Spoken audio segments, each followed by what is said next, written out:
Okay, so in your notes, and this I think is like the last day of notes that we're actually doing this unit, meaning this year. In your notes, make like a quick T chart, because we're going to have information on the left side and information on the right side.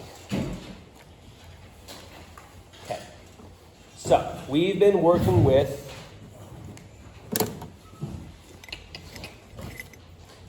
polynomials.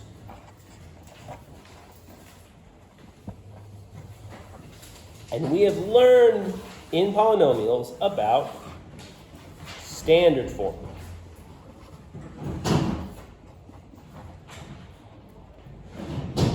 And a standard form polynomial is a polynomial that has multiple terms and it's written in descending power order.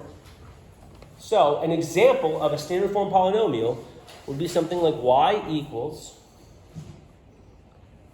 2x to the fourth plus 3x cubed minus x squared plus 5x minus 10.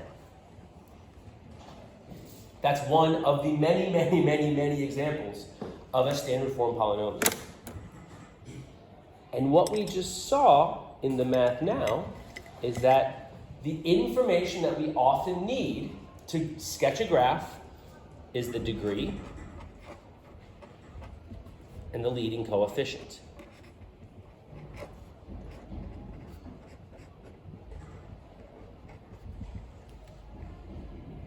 Where do we look in a standard form polynomial to find the degree and the leading coefficient? Like physically, it's written out. Where do we look in a standard form polynomial? Marlon? The leading coefficient and the degree, where do we look? We look for the biggest power, but if it's in standard form, where does the biggest power have to be? It has to be this first term. So theoretically, if you have something in standard form, this first term has all the information that you would need. We can put a box around it.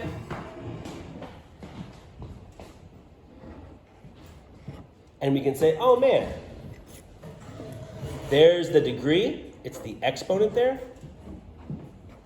And there's the leading coefficient, it's the number there.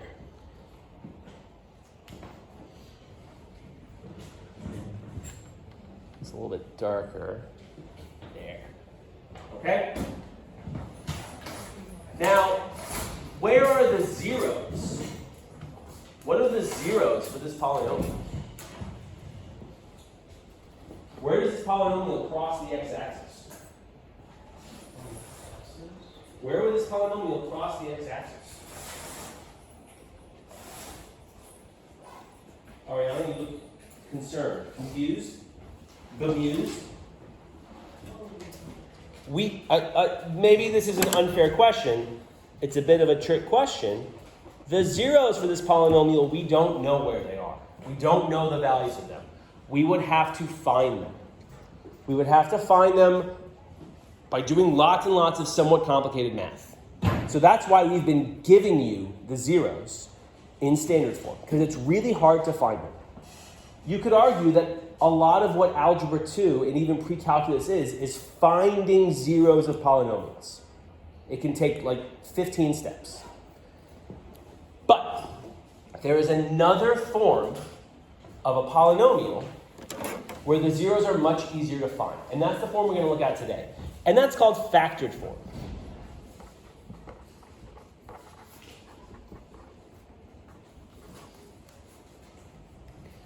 And factored form has x's, it has a y equals, but it's going to look somewhat different than standard form. It looks more like this.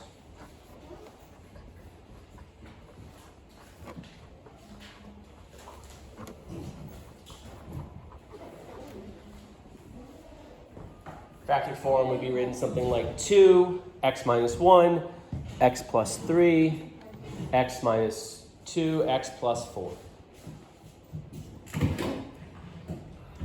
Does anyone see like a visual a visual difference between standard form and factored form. Okay? Yeah, this one has parentheses. What is the thing, what is the operation in between all these sets of parentheses? Yeah, thank you, Adam. Right? So Cameron pointed out that they have parentheses, and in between these parentheses, we know there is multiplication. And that's what makes something a factor. Factors are things that are connected by multiplication, just like we saw in the math now. In the math now, when you found two numbers that multiply to be 48, you found pairs of factors. 6 and 8 are factors of 48 because you multiply them to get 48. What are the operations that connect terms in a standard form polynomial? What are the operations that connect terms in a standard form polynomial? Addition and subtraction. You need to have addition or subtraction in a standard form polynomial. These are some real structural differences between these two forms. Now, you still have degrees,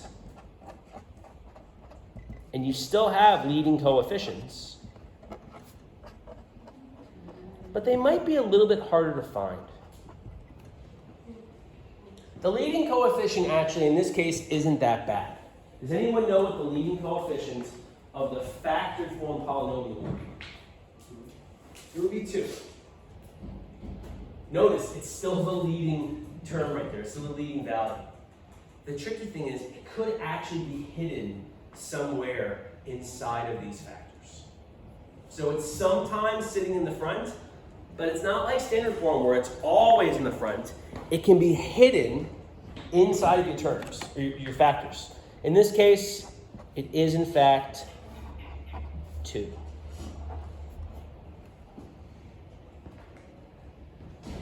Does anyone have a guess for what the degree of this polynomial might be? Cameron? 2. Why 2?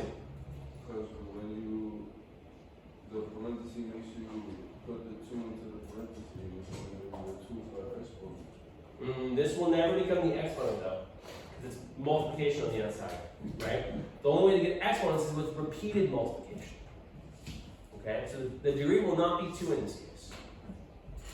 Any other guesses? Aaron? How'd you get 4? You counted the parentheses. Do a quick check. Count the pairs of parentheses, and you get 4. Now, why do the parentheses inform us about the degree? What is it about the things inside the parentheses that matters? So there might be some like terms in there, right? Actually, well, I don't know if there's any terms. These are all factors in this case. Cameron? It's an imaginary 1. Right? There's an imaginary 1 before what? What you mean for what? Well, before what? Where is there an imaginary 1? Before the next parenthesis, and each parenthesis. Oh, you mean it's like times 1 times 1 times 1? Yeah, but there's something about what's inside the parentheses that determines the degree. The X. Right? The X's. The X's. And so Cameron said, hey, you can just count the parentheses. And like in this case, that's going to work out perfect because there's 4 pairs of parentheses. But we really want to think about counting the X's.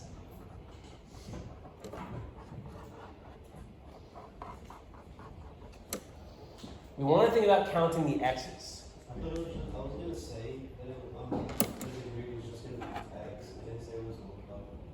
Yeah, we got to count the X's because the whole idea is that if we actually took the time and we multiplied this out, you did like this times this, and then that times this, and then that times this. You'd end up with x to the power 4.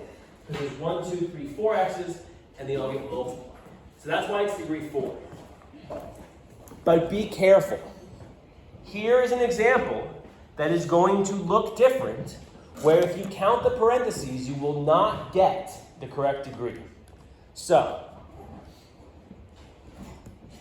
careful. Y equals x x minus 1, x minus 2 squared, x minus 3. How many pairs of parentheses are there in this example? There are 3. The degree of this polynomial is not 3. It's not 3. Why not? What was that? Do we have a guess? Someone in the back of the room? What do you think? No? Take a guess. It's not hard. What's the question? What is the degree of this polynomial? It's not 2. It's bigger than 2. 4, 5, 3. I agree with 5. 5? Cameron, why do you agree with 5? Because it's 3 x's and you already got the 2 for the exponents. You just added. Can someone help us out? How many x's are physically written in this polynomial? 4. John's saying 4. John, can you go point at him real fast?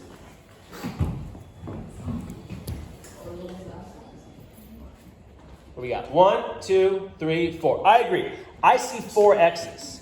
Don't let that front x mess you up, right? There's no parentheses, but that, I'm pretty sure, is the letter x. However, the degree is not 4. The degree is not 4. 6 is a little bit too big. Can I ask how you got 6? So we do have this exponent here, it's a 2. What does an exponent mean? It means this thing is being multiplied by itself. So if we were to unpack this and write it as repeated multiplication, we would get this polynomial. X minus 1, x minus 2, x minus 2 again, x minus 3. And how many x's have we now written? 5. And the degree for this is 5. And we don't have to write it out. You just have to be careful. If a factor has an exponent, you have to count this x that many times. This is not 1x. It's 2 x's. And so we would say, oh, if we're counting x's, 1, 2, 3, 4, 5. The mistake some students make is they go 1, 2, 3, 4, 5, 6.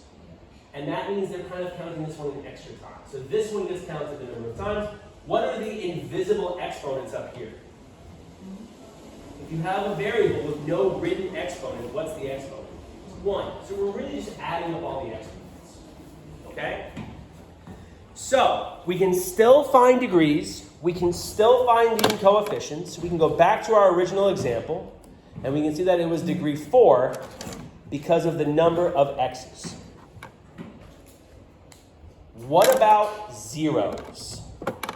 When we tried to do zeros for standard form, it didn't work. We can't find them. Here, though, we can find the zeros. And the way that we find the zeros is by using the thing that we saw in the math now. That question about find 2 numbers that multiply to 0. And what was the rule that we came up with? I think Ariana put it to words. What was the rule for finding 2 numbers that multiply to 0? Anything times 0 is 0. Anything times 0 must be 0. That rule also goes the other way. I didn't want to let Ariana know this. It's okay. I know you're excited. I love math too. Are you cool with Adam answering Ariana? Go ahead, Adam. What's the other way? With 0 or 1? With 0. The other way is if things multiply to 0, one of them must be 0. And so, because we have a polynomial in factored form, and because it's only connected by multiplication, if this thing equals 0, we know that one of the individual factors must equal 0.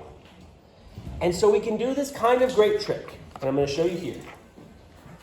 And it's called the zero product property. And we'll see the definition in a minute, but we're going to show how it works in this case. Our polynomial was y equals 2, x minus 2, x plus 3, x minus 1, x plus 4. And if you want to find the zeros, you would set y equal to 0.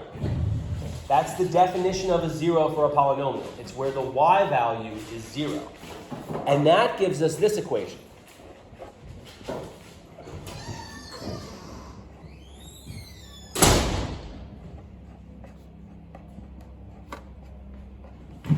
Same exact factors over here, but it's equal to 0.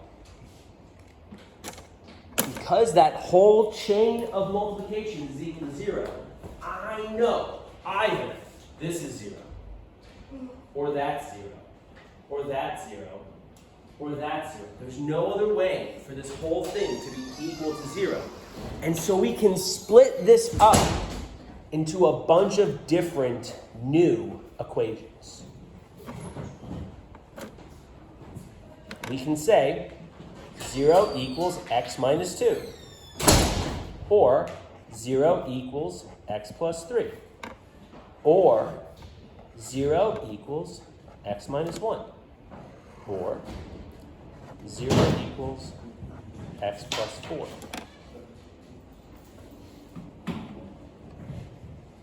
It's hard to see, isn't it?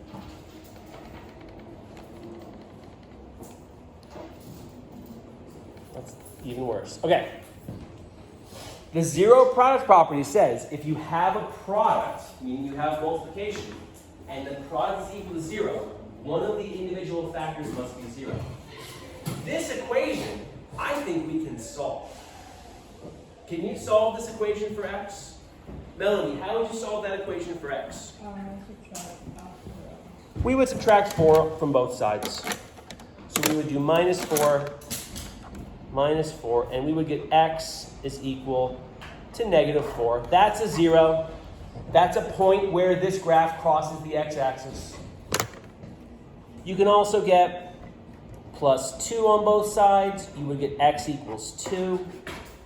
You would do minus 3 on both sides. This is like very straightforward subtraction, very straightforward inverse operations. Plus 1, 1 equals x. And you now found the 4 zeros by using this zero product property.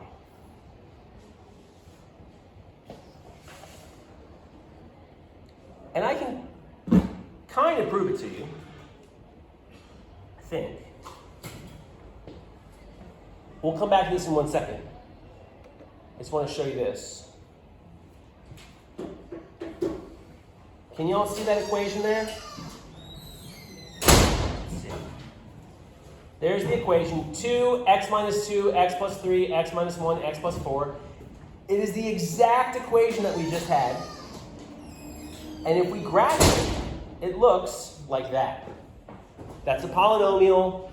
Look, it has positive end behavior on both sides. And here are the zeros. Negative 4, negative 3, 1, and 2. It's the exact values that we just solved for by using the zero product property. So theoretically, when we gave you polynomials to graph, we'd have to tell you the zeros. But now, if we give you a polynomial in factored form, you can sketch it straight up. Because you can find the degree, you can find the leading coefficient, and you can find the zeros. And that's kind of what we're going to be practicing today. And again, this is like the last kind of main new idea for this unit. This is our last math class this week. You know that, right? We don't have any of the math classes. I'm going to say goodbye to our YouTube friends. Goodbye, YouTube friends. Oh, but it's the last